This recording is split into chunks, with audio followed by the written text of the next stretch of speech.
Some years leave scars on our hearts, moments when we lose those who shaped our world with their courage and dreams.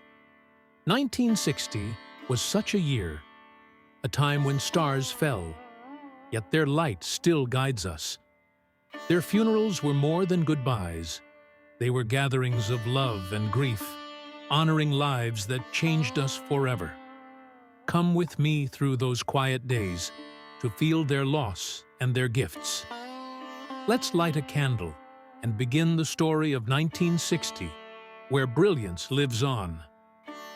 In Hollywood, a legend faded on November 16th. Clark Gable, the King, died at 59 from a heart attack. Born in 1901 in Ohio, he rose from nothing to star in Gone with the Wind, his Rhett Butler a symbol of charm. His films defined romance. At his Glendale funeral, his wife, Kay, stood by his coffin, pregnant with his son. Fans left roses, whispering, "You're eternal." Gable's movies keep his spirit alive, reminding us why we love stories.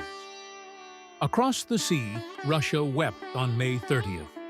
Boris Pasternak, poet of Dr. Zhivago, passed at 70 from lung cancer.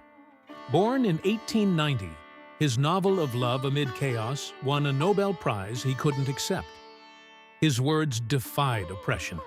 His Peredelkino funeral saw poets read his verses in the snow, a quiet rebellion. Pasternak's poetry endures, teaching us art outlasts silence. Rock and roll dimmed on April 17th, when Eddie Cochran died at 21 in a car crash. Born in 1938, his Summertime Blues sang of youth's fire. He was touring England when fate struck. His California funeral drew fans with records, his mother murmuring, "He was just beginning." Eddie's songs still spark rebellion, urging us to live boldly. In France, thought paused on January 4th. Albert Camus, voice of the stranger, died at 46 in a car crash. Born in 1913 in Algeria, his books sought meaning in chaos, earning a Nobel Prize. His Lourmarin funeral was simple, books by his grave, rain falling softly. Camus's ideas push us to find purpose, to face life's questions bravely. Hollywood grieved again on November 5th, when Ward Bond passed at 57 from a heart attack. Born in 1903, his wagon train roles brought the West to life. His Los Angeles funeral had cowboy hats by his coffin, fans calling him their rock. Bond's grit lives in every Western, a nod to loyalty. In Paris, a pen stilled on November 28th. Richard Wright, author of Native Son, died at 52 from a heart attack. Born in 1908 in Mississippi, he wrote of racism's pain, finding freedom in exile. His Père Lachaise funeral was small, his words read aloud. Wright's stories demand justice, their truth timeless. Broadway hushed on August 23rd, when Oscar Hammerstein II died at 65 from cancer. Born in 1895, his Sound of Music lyrics with Rogers gave hope a voice. His New York funeral saw singers chant, "You'll never walk alone."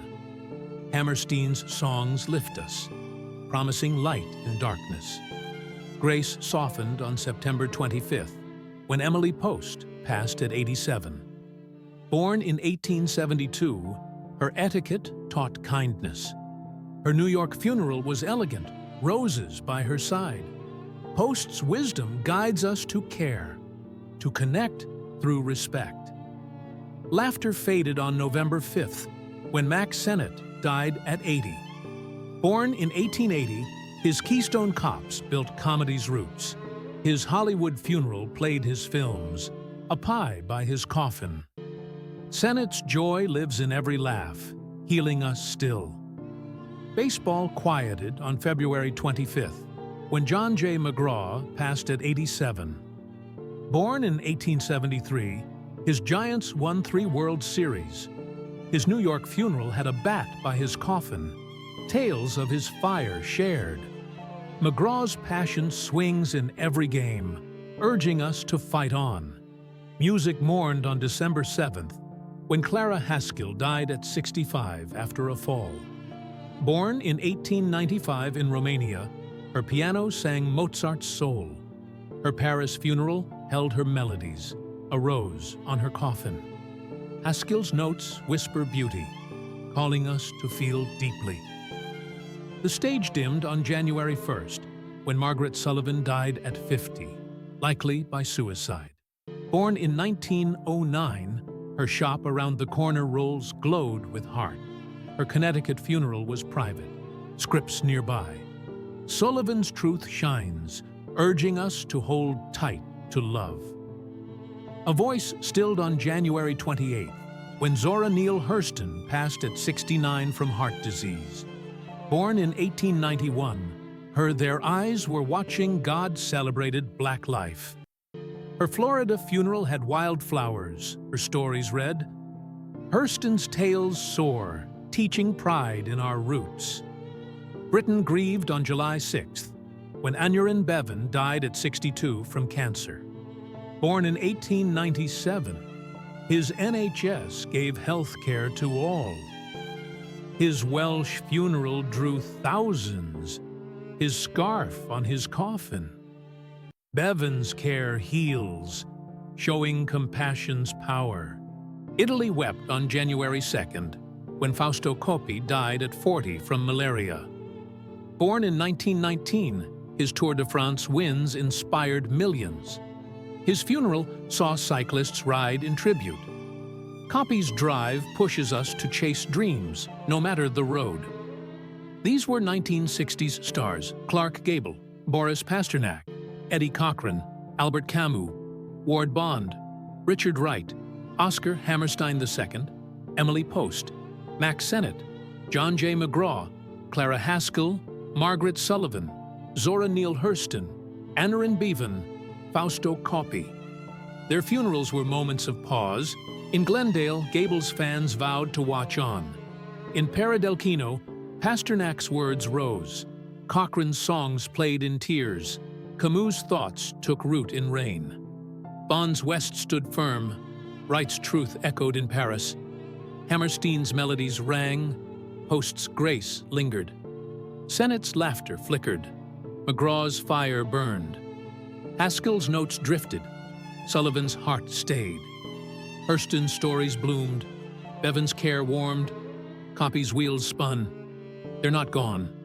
They live in films, books, songs, fights for good. Their loss hurts, but it calls us to live fully, to create bravely, to love deeply. Thank you for sharing this path. Though their stars fell, their light shines on. Light a candle tonight, and let them live forever.